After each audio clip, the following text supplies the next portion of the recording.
afin de nous racheter de toute iniquité et de se faire un peuple qui lui appartienne, purifié par lui et zélé pour les œuvres bonnes. Tite, chapitre 2, verset 14. La semaine dernière, rappelez-vous, on avait vu que ce peuple qui lui appartient en propre, c'est un peuple qui est issu de la grâce de Dieu, qui est issu de la croix et qui vit avec ce sentiment profond que le Seigneur conduit ses pas. Ce peuple, nous avions vu qu'il nous identifie comme chrétiens véritablement. C'est parce que nous appartenons à l'Église du Seigneur que oui, nous sommes de ceux qui pouvons revendiquer le nom de petit Christ, chrétien. Amen. Un peuple qui est uni avec la notion de lien fraternel qui va au-delà de simplement se faire le bisou le dimanche, mais qui est capable de prendre soin les uns des autres, de briser l'isolement et de pouvoir vivre une vie spirituelle qui n'est plus centrée sur soi-même et son nombril, mais qui s'ouvre aux autres. Amen. Un peuple qui est là pour développer nos muscles spirituels. C'est ensemble que nous pouvons grandir. C'est ensemble et dans la communion mutuelle des uns des autres que nous affermissons notre caractère en Christ et que nos faiblesses et nos défauts peut-être voient le jour, mais avec la grâce de Dieu, nous pouvons alors les corriger dans la mesure où nous vivons dans le peuple de Dieu, dans la communion fraternelle. Un peuple également, nous avions vu, qui se dresse comme un rempart face à l'iniquité et nous sommes gardés dès lors que nous sommes dans les liens de la communion fraternelle, certainement plus que si nous étions tout seuls, isolés à vivre notre foi, un petit peu comme, rappelez-vous, la gazelle, j'avais dit, qui sera vite la proie de la lionne si elle est absolument isolée du troupeau. Que Dieu nous fasse la grâce d'être ce peuple qui lui appartienne. Un peuple dont il est dit ici qu'il est purifié par le Seigneur. Purifié par le Seigneur. Un peuple qui lui appartient, la communion fraternelle, et un peuple qui lui appartient, purifié par lui. La purification de nos péchés a été permise par l'œuvre de la croix. Amen. Il ne faut jamais se soustraire à cette réalité-là. Paul dira, le sang de Jésus-Christ nous purifie de tout péché. Cette purification, elle n'est pas magique, frères et sœurs. Ce n'est pas à coup de baguette magique qu'on est ainsi purifié, mais c'est par une attitude profonde et intérieure, un désir de véritablement vivre selon le conseil de Dieu, de pouvoir manifester la volonté de Dieu dans notre propre chair et notre propre vie. C'est à cause de ce désir intense qu'il y a aussi ce souhait que notre vie soit un canal purifié. Amen. On a fait des travaux récemment. On vous le dit, on vous le répète. Et à un moment donné, j'ai malencontreusement versé le fond d'une bassine avec du ciment dans la canalisation du lavabo. Il ne faut pas le faire. Parce qu'au bout d'un moment, ça bloque. Donc on a pu dégager tout cela, c'était heureusement superficiel. Mais pour dire que parfois, sans faire volontairement exprès, on est capable comme ça de verser dans nos cœurs, de laisser verser dans nos cœurs des intentions, des pensées, des mobiles qui ne sont pas la gloire de Dieu. Et Dieu souhaite que nos vies soient purifiées. Amen. Cette purification, elle n'est pas magique, automatique, mais c'est en rapport avec notre volonté. Amen. Cette purification, ce n'est pas au départ de notre conversion et c'est fini pour toute la vie. Si vous achetez une voiture neuve, elle sera propre, elle sera reluisante. Mais au bout de quelques kilomètres, au bout de quelques voyages, vous allez avoir bientôt le désir d'aller la laver parce qu'elle se sera salie. Et je crois que dans la vie chrétienne, il faut avoir cette même attitude de dire, Seigneur, c'est vrai, tu m'as lavé, tu m'as purifié de mon péché, mais j'ai nécessité à veiller et peut-être ai-je besoin à nouveau de revenir vers toi pour être purifié pour être sanctifié. Un peuple purifié, c'est aussi un peuple sanctifié, au fond. La sanctification, c'est vivre à part pour Dieu, on est d'accord? La sanctification, c'est désirer vivre la vie de sainteté de Dieu sous l'action et la puissance du Saint-Esprit qui agit en moi. Au mot sanctifié répond 3 termes en hébreu, en grec et en latin. En hébreu, c'est kadosh. Kiddush. On rappelle cela, et le rabbin rappelle cela aux futurs fiancés et aux futurs mariés, en disant, Marie, ta femme est kiddushim pour toi. Elle est purifiée, elle est sanctifiée pour toi. Elle est mise à part. Femme, ton mari est kiddushim pour toi. Il est mis à part. C'est ton mari. Il t'appartient en propre. En grec, le mot agios donne l'idée de quelque chose qui est consacré, qui est propre, qui est nettoyé, qui est digne de notre respect, de notre révérence. Et en latin, le mot sanctus désigne aussi bien les objets que les lieux ou les jours. Et je crois que notre vie, elle doit être sanctus, dans le sens que le lieu, notre corps, doit rester, demeurer le temple du Saint-Esprit. Que nos jours, que nos heures soient vécues en désirant manifester la volonté de Dieu et que ma vie tout entière soit un outil pour la gloire de Dieu. Est-ce que c'est important dans notre présent siècle de vivre la sanctification et d'être ce peuple qui lui appartient et sanctifié par le Seigneur? Est-ce que c'est important?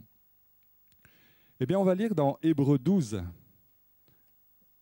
verset 14. Et l'auteur de l'Épître aux Hébreux ne dit pas que c'est important. Il dit que c'est vital, c'est essentiel, c'est indispensable. Recherchez la paix avec tous et la sanctification sans laquelle personne ne verra le Seigneur. C'est direct, c'est clair, mais au moins ça a le mérite d'être limpide, d'être sans ambiguïté. Recherchez la paix avec tous et la sanctification sans laquelle personne ne verra le Seigneur. Imaginez que vous ayez obtenu un billet pour aller, je ne sais pas moi, ici, au Futuroscope, c'est assez près d'ici, hein. Mais malheureusement, dans le voyage, vous vous apercevez que vous n'avez pas le billet avec vous, vous l'avez égaré.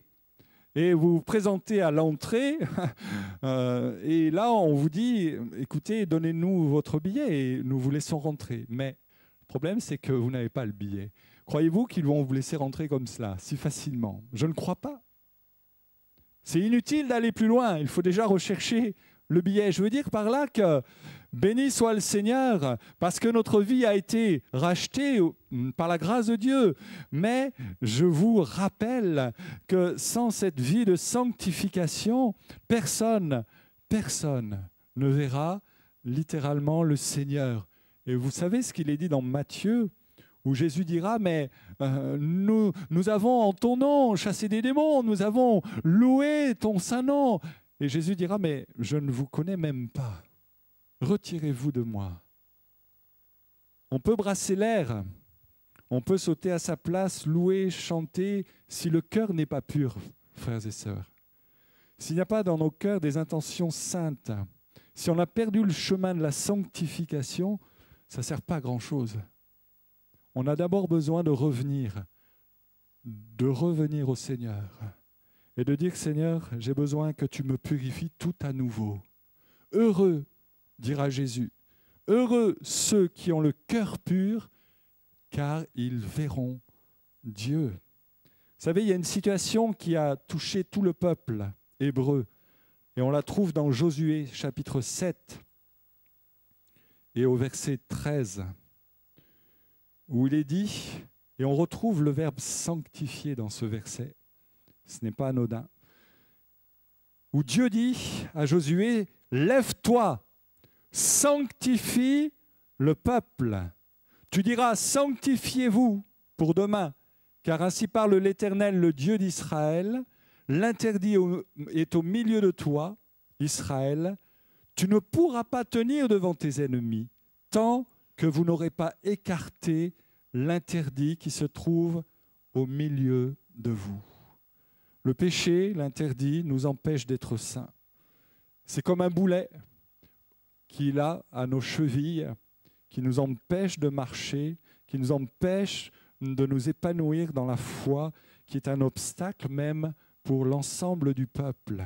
Alors peut-être on peut se dire à soi-même, mais c'est juste une petite manie de rien, c'est pas grand-chose, c'est une sale habitude que j'ai prise, c'est un petit écart de conduite, c'est petit, c'est minime.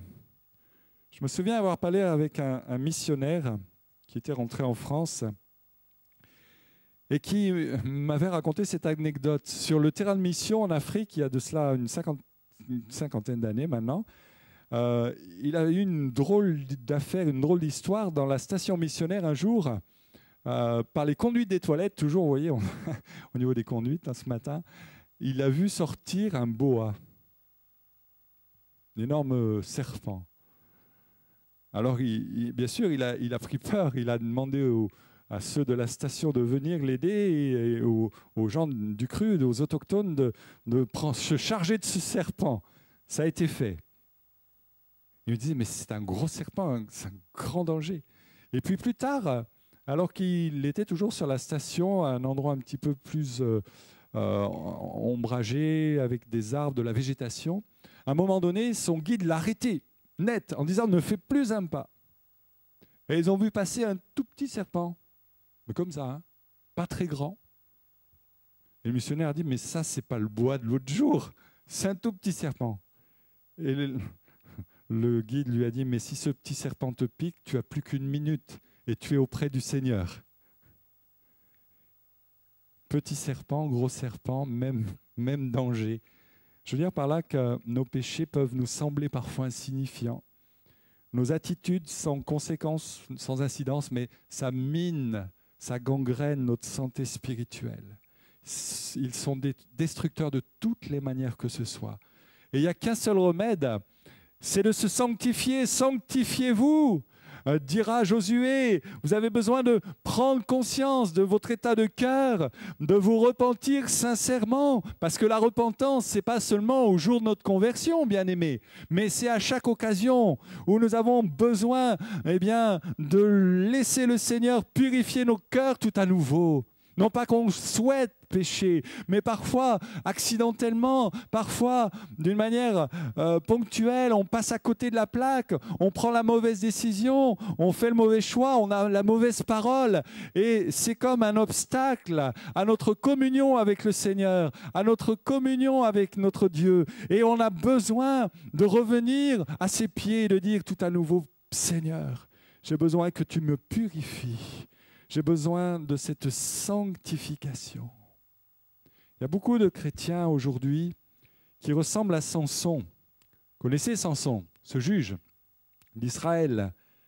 Il est dit que l'Esprit de l'Éternel commença à l'agiter, à se saisir de lui, à Manahédan, entre Tsoréa et Eshtaol, dans Juge 13, verset 24. L'Esprit de l'Éternel a commencé à agiter Samson entre Tsoréa et Eshtaol, entre deux localités qui ont une signification par leur nom et une signification spirituelle, évidemment, pour nous. Tsoréa signifie prédominant, qui domine, prééminent. Et ça nous parle de la vie de l'esprit, où nous ne sommes pas invités à nous laisser, flotter à tout vent de doctrine ou à nous laisser balloter de droite ou de gauche par l'esprit de ce monde, mais où nous sommes appelés à dominer en Christ sur l'opposition de ténèbres qui veut absolument nous faire déchoir de notre position. Je vous rappelle, notre position, c'est d'être assis avec Christ dans les lieux célestes. Tsoréa, prééminent. Eshtaol, ce que femme demande. Excusez-moi, mes sœurs, mais c'est la signification. Creux. On pense bien sûr à la demande de Dalila, qui va être à l'origine de la chute de Samson. Eshtaol, creux. Ça nous parle de la chair. Et toute la vie de Samson a été situés entre ces deux localités, si je puis dire, en tout cas leur signification, entre l'esprit et la chair. Et quand il était agité, animé de l'esprit, il a pu faire des exploits extraordinaires. Mais quand il était conduit par sa chair, combien sa conduite a été déplorable, combien sa conduite a été négative. Tsoréa, c'est de pouvoir dire, Seigneur, j'accomplirai ta volonté, quoi qu'il en coûte. Dans ma vie, j'ai besoin de ta grâce, mais je vais accomplir ce que tu me demandes. Eshtaol, c'est Seigneur, permets cependant que je garde tel privilège, permets que je garde tel confort, permets que je ne sois pas obligé de partir loin d'ici. Je bénis Dieu pour des jeunes qui sont capables de franchir des océans pour aller servir le Seigneur à l'autre bout de la terre et qui se disent peut-être j'aurai plus ma connexion Internet comme aujourd'hui, j'aurai peut-être plus mon lit bien confortable comme je l'ai actuellement, mais Seigneur, je veux te servir. C'est là ta volonté. Tsoréa, c'est de pouvoir dire, Seigneur, je vais lire ta parole régulièrement. C'est le début de l'année, j'en prends note.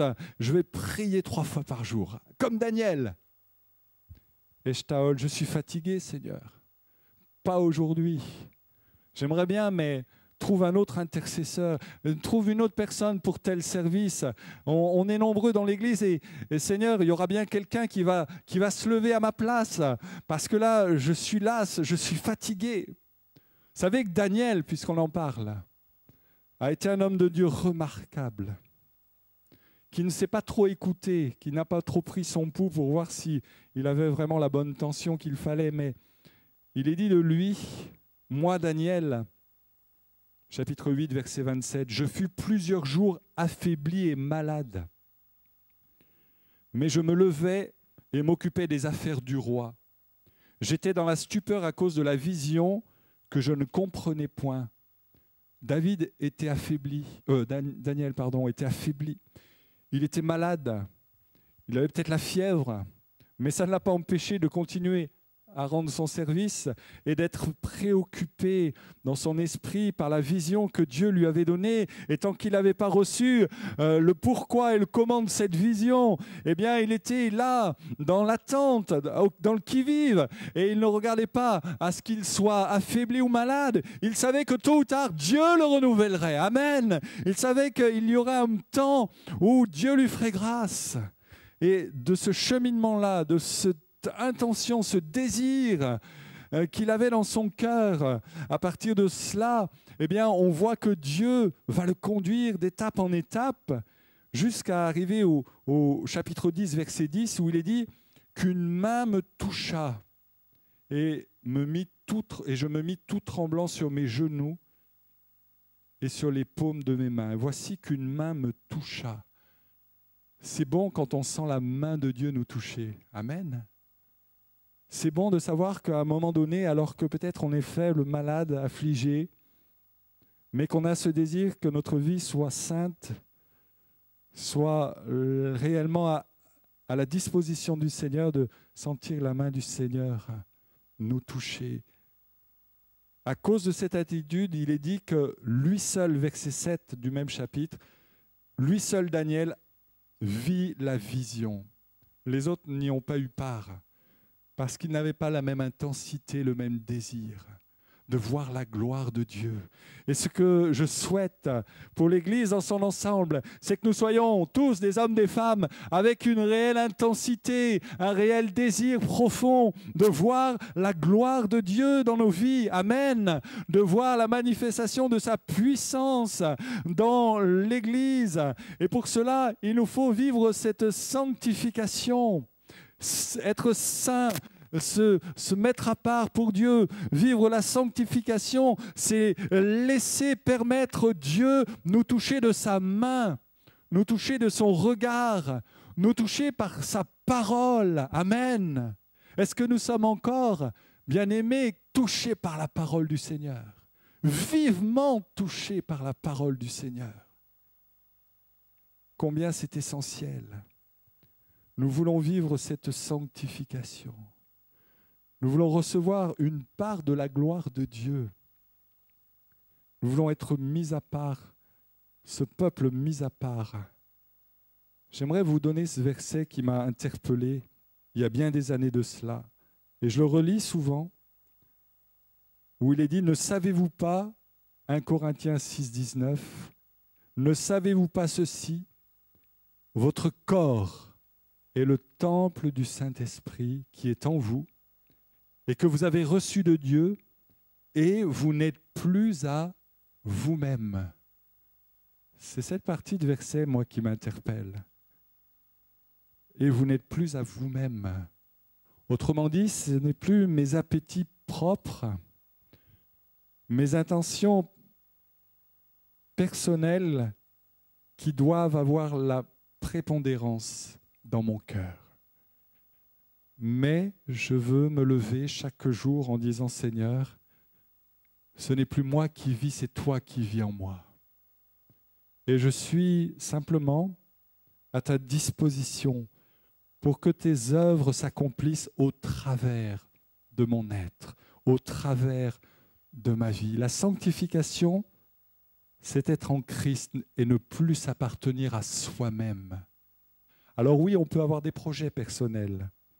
Bien évidemment, on peut formuler des intentions personnelles, mais dites-vous bien que ce qui doit dominer, ce qui doit être l'essentiel, c'est de dire « Seigneur, non pas ce que je veux, mais ce que toi tu désires, ce que toi tu as l'intention de manifester dans ma vie et par ma vie. » La priorité pour chacun de nous doit être « Seigneur, je veux te connaître et je veux te laisser vivre en moi. » Paul dira « La priorité de ma vie, c'est de le connaître. » Connaître Christ, ce n'est pas simplement apprendre dans les livres, mais c'est avoir cette intimité, cette communion, ce désir de le laisser nous parler, de laisser parler à nos cœurs et de le laisser vivre en nous.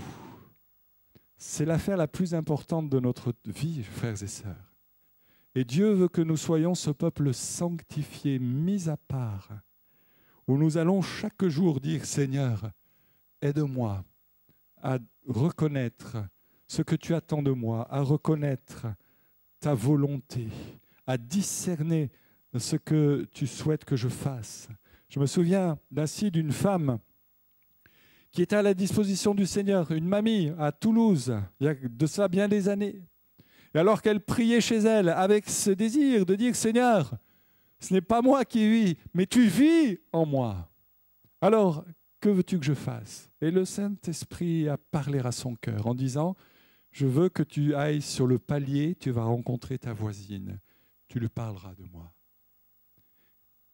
Et elle obéit au Seigneur. Amen. Elle ouvre sa porte. Effectivement, sa voisine, en plein hiver, était là emmaillotée, habillée. Pour sortir, elle avait emmailloté sur son bras un nourrisson. Elle l'interpelle en disant « Mais qu'est-ce que vous faites? Je suis votre voisine et voici, j'étais en prière, je suis chrétienne et le Seigneur m'a dit de vous parler de Jésus, de lui. » Et cette femme s'est mise à pleurer, elle s'est littéralement effondrée en disant « Écoutez, je ne sais pas si vraiment Dieu vous envoie, mais une chose est certaine, c'est que j'allais avec mon nourrisson me jeter dans la Garonne parce que mon bébé est né aveugle et on ne peut pas le supporter avec notre mari. C'est une trop grande souffrance. On a essayé de voir quelques médecins, mais il n'y a aucun moyen qu'il s'en sorte de cette cécité. Et voilà, on en a assez. Et j'ai décidé de me jeter à l'eau avec lui. Et cette mamie a dit, mais écoutez, cet après-midi, je vais à une réunion à Toulouse, venez avec moi et prenez votre bébé avec. Allez, emmenez tout le monde. Cette femme est allée avec sa voisine écouter l'évangile. À la première réunion, le Saint-Esprit l'a convaincue que Dieu était vivant et puissant. Elle a amené son bébé à l'imposition des mains. Le pasteur de l'époque a simplement prié en disant « Seigneur, tu vois cet enfant, tu le connais, Tu peux lui rendre la vue si telle est ta volonté. Ce bébé a retrouvé la vue. Amen. Quelques jours plus tard, en ouvrant ses volets, ou le lendemain, le bébé a une réaction qu'il n'avait jamais eue devant la lumière du jour. Le mari de cette femme, qui était le leader de la CGT de toute Toulouse, ou presque, un grand leader comme cela, communiste jusqu'au bout des ongles, a dit « Je veux aller dans cette salle où tu es allé ». Cet homme y est allé, le Seigneur l'a attendu et a convaincu cet homme de péché. Première réunion. Cet homme, vous le connaissez peut-être, c'est Charles Gisquet. Et le bébé, c'est Bernard Gisquet, qui est pasteur actuellement dans le sud de la France. Voilà comment Dieu peut se servir d'une mamie qui dit « Seigneur, ce n'est pas moi qui vis, c'est toi qui vis en moi. Et je veux que ma vie te soit agréable. » Alors on pratique comment vivre cette vie de sainteté. Un peuple qui lui appartienne, purifié, sanctifié par le Seigneur. Mais en pratique, peut-être ce matin, avons-nous besoin de regarder les uns les autres à notre propre cœur, à notre propre conscience, et de dire, Seigneur, ça paraît peut-être insignifiant, mais pour toi c'est important, parce que ça met une entrave dans ma communion, dans ma vie chrétienne. Je sens que tu n'es pas d'accord avec cette attitude que j'ai prise, cette position que j'ai suivie, que j'ai adoptée. Je viens confesser mon péché. Je viens t'exposer cette situation. Je viens te demander pardon, tout simplement, Seigneur. Et je prie pour que réellement le Seigneur nous permette d'avoir le courage de faire cette démarche. Et puis se fixer un objectif réaliste en disant, Seigneur, je ne vais peut-être pas lire toute la Bible en un jour, mais Seigneur, donne-moi de réactiver ce désir de te connaître, de te rencontrer, de te prier, de chercher ta volonté. Amen. Et puis de ne pas rester seul, isolé. Nous sommes un peuple de gens imparfaits. Amen. Mais que le Seigneur aime de tout son cœur et avec lequel Dieu veut faire et accomplir son œuvre. Et de pouvoir dire, Seigneur, je vais persévérer malgré mes lacunes.